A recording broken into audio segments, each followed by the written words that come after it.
Good afternoon. Today's class, today there are two topics that we need to discuss today. One is the polycystic kidney disease, and the other one is drug-induced nephrotoxicity or drug-induced nephropathy. Okay. Firstly, coming to polycystic kidney disease, it is seen in almost 12.5 million people in the world. See, this is the normal healthy kidney. You can see the cortex medulla. If you take a transection, you can see the cortex medulla and the pelvis. But whereas in the polycystic kidney, you can see fluid-filled sacs. Okay, the cysts are nothing but fluid-filled sacs. Okay, these fluid-filled sacs, what do? They enlarge and they compress the surrounding tissue. Okay, thereby reducing their filtration rate or reducing their functionality rate. Okay, they enlarge, compress the surrounding normal tissue, and then they reduce the functioning or the functionality of the kidney. See definition, it's a subset of renal cystic disorders in which cysts are distributed toward the cortex and the medulla. Okay, the cortex and the medulla, both the kidneys. They are numerous, fluid filled, and result in massive enlargement of the kidneys. The size of the kidney, it will be so enlarged that you can even palpate it. Types, there are two types, mainly ADPKD and ARPKD. ADPKD is nothing but autosomal dominant type. Okay, and ARPKD is nothing but autosomal recessive polycystic kidney disease. Okay, so two types, ADPKD and ARPKD. The two major forms of polycystic kidney disease are distinguished by their patterns of inheritance. Okay, ADPKD, there is 50-50 chance. Okay, whereas in ARPKD, there is 1:4 chance of the newborn getting it. Okay, ADPKD, it is the most common form of polycystic kidney disease that we see, and the onset of age is greater than 30 years, and by the time end stage renal disease occurs, it can be 60 years. Whereas ARPDK is nothing but it is more severe form, and it is mostly seen in infants, whereas ADPKD is seen in adults. So in infants, ARPKD is seen, and it will also gradually progress into end-stage renal disease, but it doesn't take as much time as in the adults. Rapid progression is seen in ARPDK. Okay. Pathophysiology. The main features of adult PKD or adult polycystic disease is it is bilateral, progressively increases, and the number of cysts increases and the size of cysts increases, which may lead to, as I told you earlier, the surrounding tissue gets compressed and the reduced functionality and reduced filtration process will take place, and finally it will lead to end-stage renal disease. Hepatic cyst, cerebral aneurysms, and cardiac valvular abnormalities can also occur. And ADPKD is seen in defect of what genes? PKD1 and PKD2. PKD1 and PKD2 are almost expressed in most organs of the tissues in the human body. Okay, and the abnormality in this PKD or the mutation in this PKD1 and PKD2 results in ADPKD. This is adult polycystic kidney disease. The proteins that are encoded by PKD1 and PKD2 is nothing but polycystin 1 and polycystin 2. Okay, what do? They regulate the morphological configuration of the epithelial cells. So when this mutation occurs, the morphological configuration of the epithelial cells gets disoriented, or it doesn't function properly. So that's why what will happen, this cyst start to develop. As this epithelial cells configuration is modulated due to the mutation in these genes, what will happen, this cyst will start to form. Okay, as gradually this cyst increased in size, the surrounding tissue gets compressed, the surrounding tissue gets functionality of the surrounding tissue goes down, and finally your kidney will go into end-stage renal disease. And this is happening very quickly in the infants. In the case of what? In ADPKD, what? It is adult. So in the adult one, it is taking time.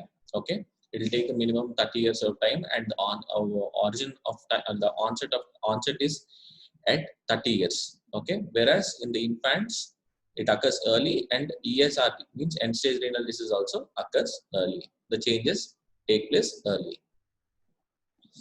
See, and what else is happening? A decrease in urine concentrating ability is an early manifestation. Okay, and plasma vasopressin levels are also increased, and there is an attempt by the kidney to compensate for the reduced concentrating capacity, and this could contribute to the development of renal cysts. This is a compensatory mechanism. Okay, as the epithelial morphological configuration capacity is reducing, the filtration capacity of the kidney is decreasing. So in order to compensate this, what the kidney is doing, it is developing this renal cyst. Okay, and finally, due to the development of this renal cyst, what is happening? Hypertension can occur, renal insufficiency can occur, GFR is going to get reduced, and finally you will end up in end stage renal disease. And pathophysiology, hypertension. Coming to hypertension, cyst-induced bilateral renal ischemia with subsequent activation of the renin-angiotensin aldosterone system is an important factor in the initiation of hypertension and polycystic kidney disease. Okay, and sometimes what will happen? Renal cysts in ADPKD, they are associated with excessive angiogenesis. Okay, and there is fragile vessels which are stretched across their distended walls. As the cyst increase in size, what will happen? The fragility of the vessels which are being stretched across the walls, what will happen? They get distended, and there is more chance of bleeding into the cyst that can happen. Okay, when traumatized, these vessels may leak blood into the cyst, causing it to expand rapidly, resulting in excruciating pain. Okay, excruciating renal pain can be there. If bleeding continues, then the cyst may rupture into the collecting system, and even it can cause hematuria. So basically what is happening? There is excessive angiogenesis. Okay, and these vessels that are present across the distended walls, what is happening to them? They're getting stretched. As they are being stretched, what is happening? Trauma is taking place. These vessels then, after getting traumatized, may leak blood into the cyst. Okay, and as causing it to rapidly expand in size. So blood is leaking into the cyst and is rapidly expanding in size, and after it is rapidly expanding, it can, what are the signs or symptoms that can occur? Excruciating pain can occur, and if this doesn't stop, and if this bleeding continues, then the cyst will finally distend and rupture. After it ruptures, where will it go? Where will it drain into? It will drain into the collecting system, causing what? Gross hematuria. Okay, and we talked about the pain. The pain, it is mostly seen in the abdomen, flank, or back. Okay, it is the most common initial complaint, and it is most universally present in patients with ADPKD. Dull aching and an uncomfortable sensation of heaviness may result from a large polycystic liver.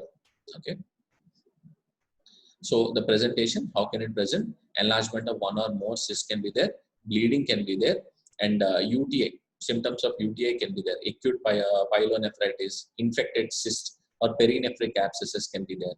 Nephrolithiasis and renal colic can be there. Rarely a coincidental hypernephroma can also be seen. Okay, what other presentations can be there? Berry aneurysms can be there. On examination, they may patient with ADPKD can demonstrate the following features. Okay, one is hypertension. Okay, due to the imbalance of the renin-angiotensin system due to the enlarging cysts. Okay, and palpable bilateral flank masses. As I told you, when the cysts grossly increase in size, the size of the kidney as well increases. Due to that, bilateral flank palpable masses can be seen. Okay, you can palpate it. And nodular hepatomegaly. In some cases, the cyst can be formed elsewhere, like in the liver. Okay, so if that condition is seen, then nodular hepatomegaly. Okay, in case of severe polycystic liver disease. Okay, and rarely symptoms might relate to renal failure. What do you commonly see in renal failure? pallor can be seen, dry skin can be seen, edema due to fluid collection, edema can be seen. Pallor due to why? There is a decrease of hemoglobin levels in renal failure, as you know. Okay, erythropoiesis comes down due to the decreased levels of erythropoietin. What will happen? The hemoglobin levels come down. So pallor, dry skin, edema. These are the features of what? End-stage renal disease or failing kidney. And what are the tests that you can do? And the routine laboratory tests include serum chemistry profile, the entire biochemistry profile, calcium and phosphorus, and complete counts. Why do you do the complete counts? To see whether there is any infection, okay, and to see the levels of hemoglobin, okay, and urine analysis also to see whether there is any hematuria or to see any other condition that is present, okay, any proteinuria, if any proteinuria is there, that can also be detected. And in urine culture to evaluate the UTIs that can occur, because the renal morphology is compromised due to this cyst. What will happen? Urinary infections also can occur, okay, as well as what we talked about, when the cyst, the surrounding what do you call vascularity, it is getting stretched, and after the stretch, when trauma is happening, what is happening? It can leak into the cyst, and if it doesn't stop there and continues bleeding, what will happen? It will drain into the collecting system, and hematuria can occur as a presenting symptom, okay, or sign. And genetic testing is also done, but not routinely followed, okay, because it is expensive, as well as there are other simpler tests like ultrasound and the routine laboratory investigations which can confirm your diagnosis, okay.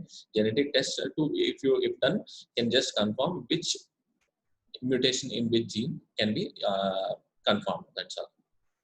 Imaging, as we were talking about ultrasound, you can see this image. See, you can see the imaging there down in the image. See, the cysts can be seen, okay. Sometimes if the cysts form elsewhere in ADPKD, like in the liver or pancreas, that can also be visualized.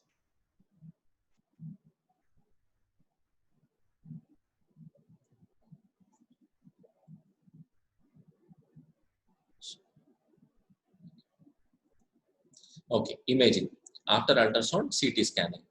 Not done routinely, useful in doubtful pediatric cases, like in ARPKD, okay, in doubtful pediatric cases only. Otherwise, in ultrasound, it is more than enough to diagnose your condition, okay. MRA also not done routinely. It just it is helpful in distinguishing it from renal cell carcinoma. From simple cyst to renal cell carcinoma, if you want to differentiate it for clearer imaging, you can go for ultrasound, MRA, sorry, okay. See, the diagnostic criteria. See, normally also there are many renal cysts which we treat, okay. Renal cysts that are treated with just using Cifran or something like that. To differentiate the normal simple cysts from ADPKD, this is the following criteria. At least 2 cysts in one kidney or 1 cyst in each kidney in a high-risk patient younger than 30 years, okay. In high-risk patient means maybe they're having a family history of ADPKD, okay. So the person should be 30 years and the 2 cysts in one kidney or 1 cyst in each kidney, okay. This is one criteria. And at least the other ones from 30 to 59 years, at least 2 cysts in each kidney in a high-risk patient aged 30 to 59 years, okay. And 4 cysts in each kidney for an at-risk patient aged 60 years or older, okay. When you're 30 years old, 2 cysts in each kidney, or 2 cysts in one kidney or 1 cyst in each kidney. When coming to 30 to 59 years, 2 cysts in each kidney at a risk patient age 30 to 59. When in 60, 4 cysts in each kidney at risk patient age 60 years or older. Okay. And family history. See, in patients with a family history but unknown genotype, they are as follows. The diagnostic criteria is as follows: 3 or more renal cysts in patient age 15 to 39, and 2 or more cysts in each kidney in patients age 30 to 59 years. Okay. This is the management no specific medication is available. There is only supportive treatment that you can do for AD, PKD, and control blood pressure. First, and the drugs of choice are ACEs and ARBs, and the control should be, the blood pressure should be below 110/75. Okay, that shows promising results in what way? In reducing the, or in regressing the increasing cyst size. But there is no glomerular filtration rate improvement. See, this therapy is helpful only to regress or slow down the rate of increase in cyst size, but not improvement in glomerular filtration rate. Okay. Control abnormalities related to renal failure. Whatever symptoms that you are having, like anemia and other conditions and fluid overload state that occurs due to renal failure, that comorbid conditions you have to, or that abnormalities you have to treat. Okay. And whenever there is urinary tract infection, you have to start an empirical antibiotic, and accordingly see, you have to monitor your renal functions, and dose adjustment should be done. And after you go for an culture sensitivity, specific antibiotic can be started and treated. Okay. And treat cystic infections, okay, with ciprofloxacin, chloramphenicol, clindamycin, or these antibiotics. Cystic infections, simple cystic infections, we can treat with these antibiotics. Okay. And hematuria. In hematuria, before hematuria, what did we see? Excruciating pain will be there. So analgesic plus copious oral hydration will help to treat and relieve some amount of the uh, pain that is caused before the hematuria. And if needed, a transfusion if there is a massive hematuria. But here in this case, morely oral hydration and analgesic treatment will be sufficient. Reduce abdominal pain produced by the enlarged case. It means as we are giving analgesics, that will reduce the pain in that is produced due to the enlarged kidneys. And we have to give preventive measures to prevent cardiac valve infection patients with intrinsic valve disease. Okay. So this is the management. This is mostly nothing but supportive. Okay. And symptomatic, symptom wise you have to deal with it. So, and surgical options. What are the surgical options? When the cyst is very huge, what do you do? Usually in conjunction with ultrasonography guided puncture in cases of infected renal and hepatic cyst not responding to conventional antibiotics. Here in the previous slides we have seen, right? See, with ciprofloxacin or clindamycin or some and other drugs, we are treating the cystic infections. If these infections are not controlled with the oral medications, then ultrasonographically guided puncturing can be done. Okay. And open fibro-optic guided surgery, this can be done for excision drainage of the outer walls of the cyst to ablate symptoms. Okay. And nephrectomy, this is the last resort for pain control in patients with inaccessible cysts in the renal medulla. If you are not able to do open fibro-optic guided surgery or surgical drainage and the cysts are inaccessible, that time it is the last resort to control the pain in patients with inaccessible cysts. Bilateral nephrectomy in patients with severe hepatic involvement. When there is severe hepatic involvement, bilateral nephrectomy should be performed. Okay. And partial hepatectomy to manage massive hepatomegaly. See, we talked about in AD-PKD, sometimes the cyst can be formed elsewhere. Elsewhere meaning in hepatic region or in the pancreas, in the liver or in the pancreas. If that is the case and massive hepatomegaly is there, then partial hepatectomy can be planned. And liver transplant. In case of portal hypertension due to polycystic liver or hepatomegaly with non-restrictable areas, then liver transplant should be performed. Okay. And management. Patients with AD-PKD who progress to end-stage renal disease. How do you manage end-stage renal disease? Normal CKD means chronic renal disease. How do you manage? It is the same thing. You go for hemodialysis, peritoneal dialysis, or renal transplantation. Okay. This is the summary. It is seen in PCKD, polycystic kidney disease is seen in 12.5 million people. It is almost the incidence is 1:1000. Okay, and there are two types: ADPKD and ARPD, autosomal dominant and autosomal recessive. Autosomal dominant, it is mostly seen in the adults, and autosomal recessive, it is mostly seen in the infants. Okay, and ADPKD is most common, and it is asymptomatic up till the age of 30, and end-stage renal disease can be occurring by 60. Okay, and the symptoms, we talked about the symptoms: pain, hematuria, hypertension, palpable kidneys with nodular surface, and nodular hepatomegaly, berry aneurysms, and mitral valve prolapse can occur.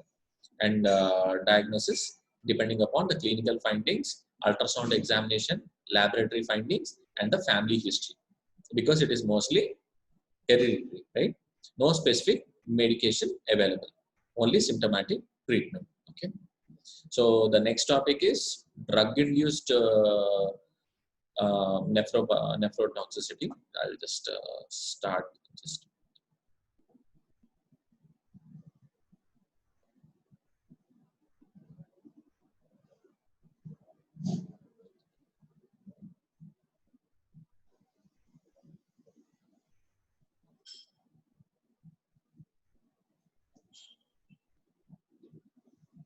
okay. This is drug-induced nephropathy, the second topic for today.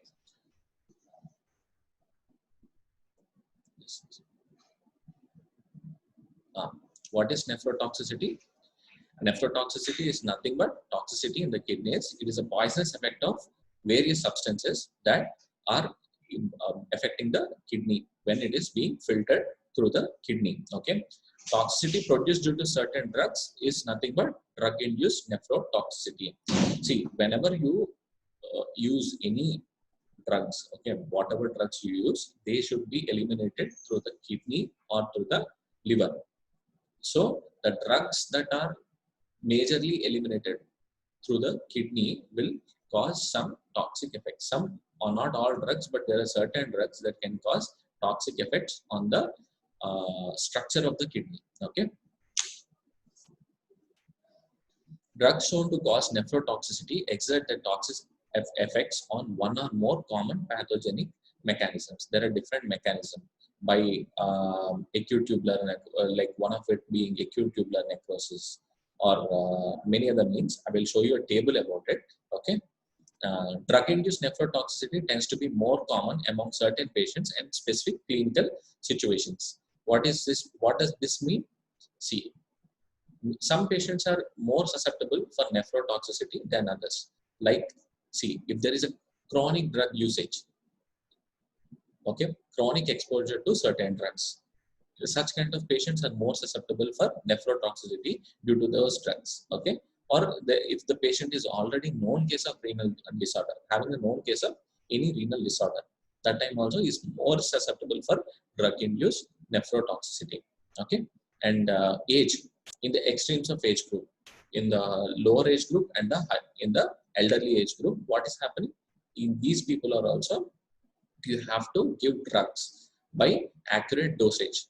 You cannot give in excess.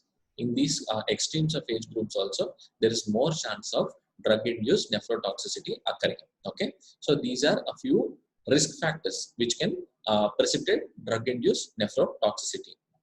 Okay, see, these are the risk factors. One is the age, extremes of age group, and the other one is sex, the other one is race, and pre-existential renal disease. We have talked about pre-existential renal disease and specific diseases, long-standing chronic disorders like diabetes, hypertension, and all. These can also be a risk factor for drug-induced nephrotoxicity. And sodium retaining states means volume overload, like cirrhosis, heart failure, and all this volume overload, and there's sodium retained. So that time also uh, drug-induced nephrotoxicity can occur. And in severe dehydration and volume depleted state, even then drug-induced nephrotoxicity, because there can be acute kidney injury at that time that is occurring. So that time concomitantly drug-induced nephrotoxicity can occur. And there are various drug-related factors. Drug-related factors, I was talking about the duration of for which the drug is given. When your prolonged exposure is there and there is a history of nephrotoxicity for the drug, like certain drugs like aminoglycosides and all. And if there is a history of nephrotoxicity of the drug and there's prolonged exposure to that drug, and that drug can cause injury to your renal morphology, then it is a risk factor for drug-induced nephrotoxicity. And when there is a drug interaction between 2 or 3 drugs that you're taking, that can also lead to drug-induced nephrotoxicity. And the clinical presentation, most generally, what will be there? There is increased renal function. There is a deranged renal function test. What is that? What does that mean? There's a decrease in your glomerular filtration rate, and there's a rise in your serum creatinine levels and blood urea nitrogen. Okay. And what are the symptoms? There will be malaise, anorexia, vomiting sensation, shortness of breath, edema, and leading up also associated. This edema is also associated with rise in serum creatinine and blood urea nitrogen. And there can also be decreased urine output. Okay, but it can be seen an early sign of toxicity, and particularly with radiographic contrast medias and NSAIDs and AC. Radiographic contrast media, when do you use radiographic contrast media? You use it in contrast enhanced imaging. Okay, like contrast enhanced CT or contrast enhanced, any other contrast enhanced procedures or you are doing in that radio contrast media is generally it can cause a nephrotoxicity. Okay, and whereas NSAIDs and ACE inhibitors are one of the 2 drugs which can cause nephrotoxicity, and these are most commonly seen. And NSAIDs are very easily available over-the-counter drugs. So you just go to a medical shop, and many people they'll ask for a painkiller, and it is given without any prescription. Generally, it was these over-the-counter drugs. Generally many people don't practice the habit of asking for prescription. So these are very easily available, and these things can cause nephrotoxicity, drug-induced nephrotoxicity.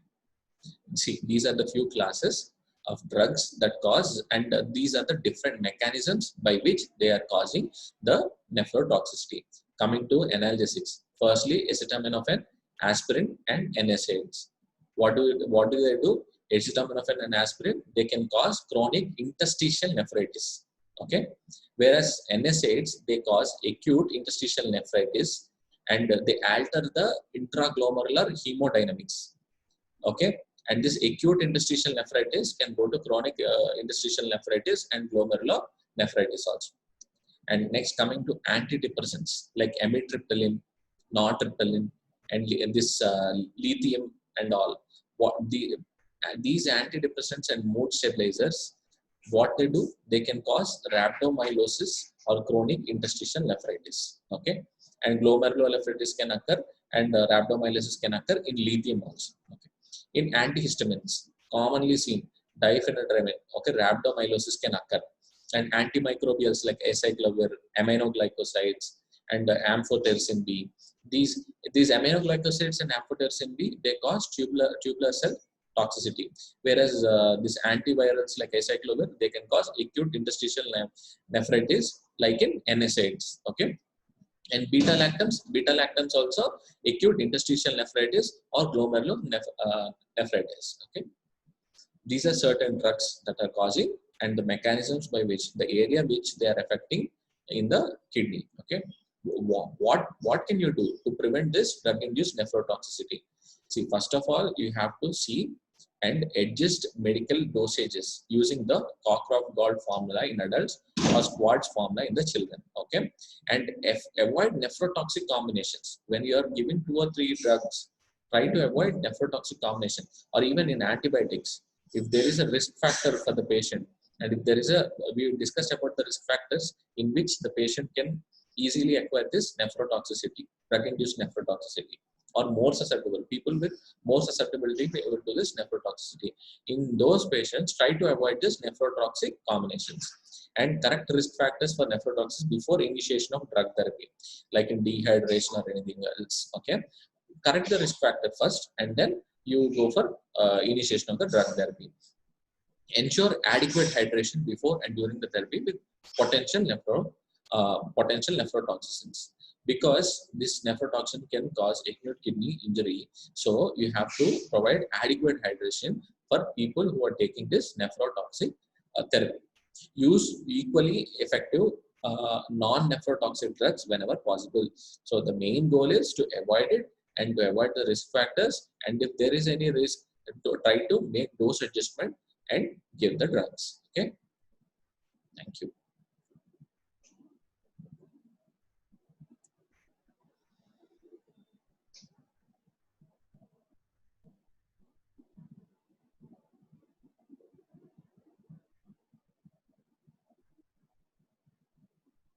Any questions?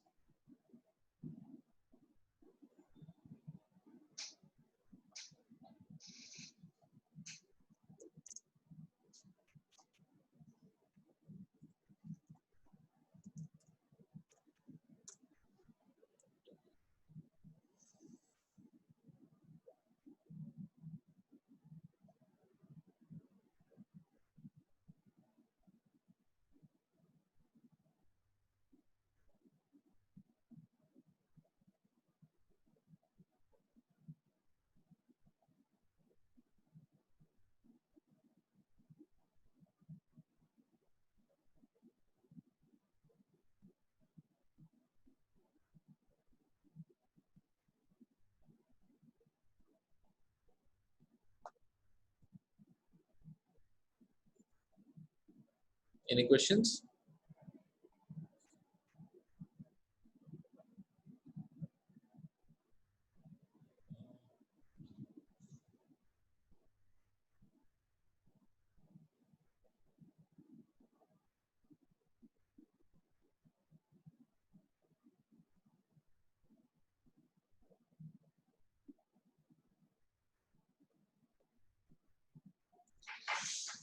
Does regular supplementation, just a second, are you able to see me? Screen sharing is paused.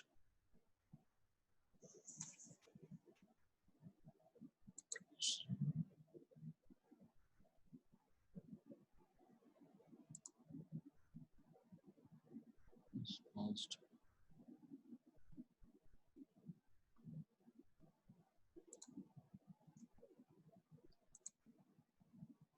Yeah, regular supplementation of vitamin tablets in old ages, it's generally, it doesn't normally affect, only if it is taken on overdosage. There is recommended daily allowance, recommended daily allowance of all vitamins and minerals. And generally in old age, what is happening?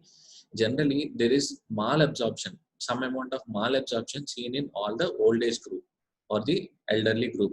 So that is why, and there is lot of, see, you know about this calcium bone resorption, right? So there is lot of loss of calcium even from the bones also. So there is some amount of good that you're doing by providing vitamin supplementation. But if you're doing it in excess than the daily recommended dose, then it can be a little bit harmful effects can be seen on the kidney.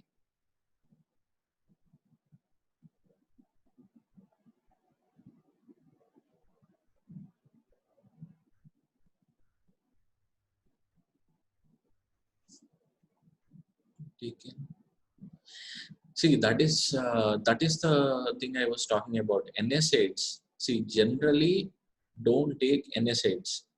If if if needed, if the patient is not able to tolerate the pain, it is better to take a paracetamol, okay, compared to an NSAID.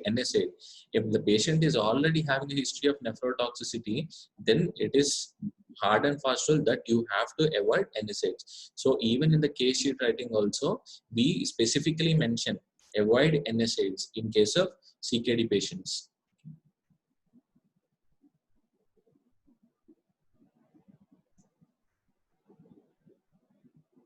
Any other questions?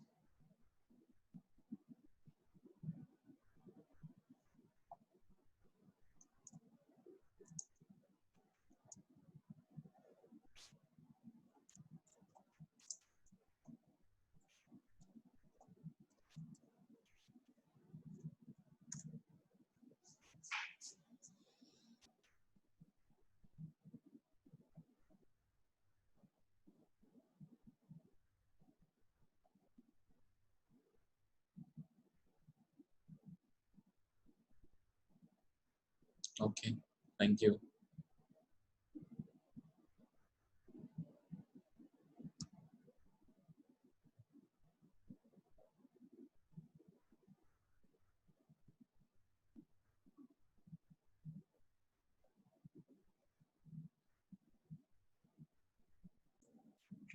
Okay.